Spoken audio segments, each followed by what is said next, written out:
اب میاں بیوی بھی سمجھ لیں کہ ہماری ذمہ داریاں کیا ہیں۔ مسند امام احمد بن حنبل میں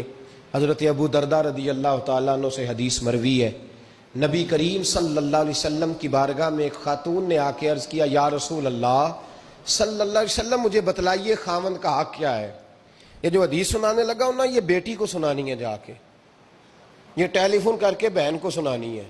صرف بیوی کو سنانے کی نہیں ہوتی یہ چیزیں۔ یہ حدیث بیٹی کو سمجھائیں، بہن کو سمجھائیں، ان لوگوں کو سمجھائیں، تاکہ اور یہ یاد رکھیں خاوند کے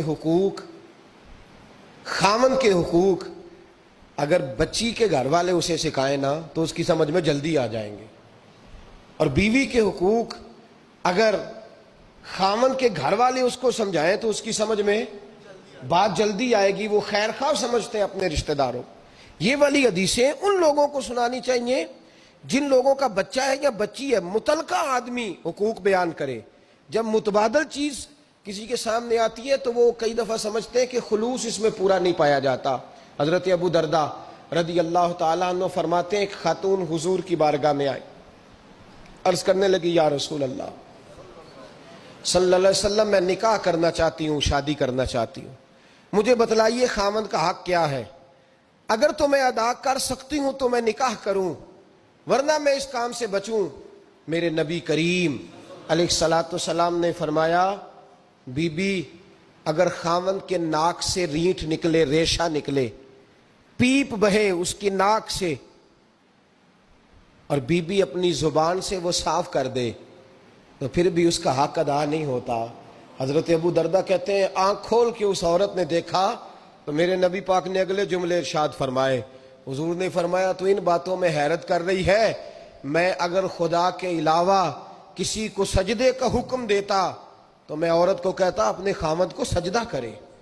میں اس کو کہتا یہ کام کرے۔ میرے رسول کریم علیہ الصلوۃ والسلام نے حقوق کا تعین فرمایا، حقوق کا تعین فرمایا، اور نبی کریم صلی اللہ علیہ وسلم نے فرمایا، جو عورت اس حال میں مر گئی، اس حال میں دنیا سے گئی کہ اس کا خاوند اس سے راضی تھا، اس کا شوہر اس سے راضی تھا، اس کا گھر والا اس سے مطمئن تھا، تو میرے نبی پاک فرماتے ہیں جب دنیا سے جائے گی تو رب کریم جنت کا دروازہ کھول کے فوراً ہی جنت میں داخل فرما دے گا، اس کو بغیر روک ٹوک جنت دے دی جائے گی۔ شرط یہ ہے کہ وہ جب دنیا سے جائے تو اس حال میں جائے کہ اس کا خاوند اس سے شکوے نہ کرتی پھرے، شکایتیں نہ کرتی پھرے، شکایتیں نہ کرے۔ ہمارے زمانے میں شکایتیں ہوتی ہیں، اور خواتین، عورتیں اس بات کو سمجھتی نہیں کہ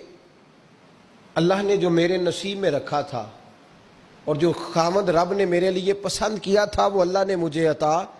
فرما دیا ہے۔ وہ شکوے کرتی ہیں، شکایات کرتی ہیں، اور دوسری عورتوں کو سامنے رکھ کے وہ فلاں کے حصے میں یہ چیز آئی، فلاں کے حصے میں یہ چیز آئی، فلاں کا خاوند یوں کرتا ہے، شکوہ کرتی ہیں۔ میرے رسول پاک علیہ السلام نے فرمایا، عورتیں کثرت سے جہنم میں جائیں گی،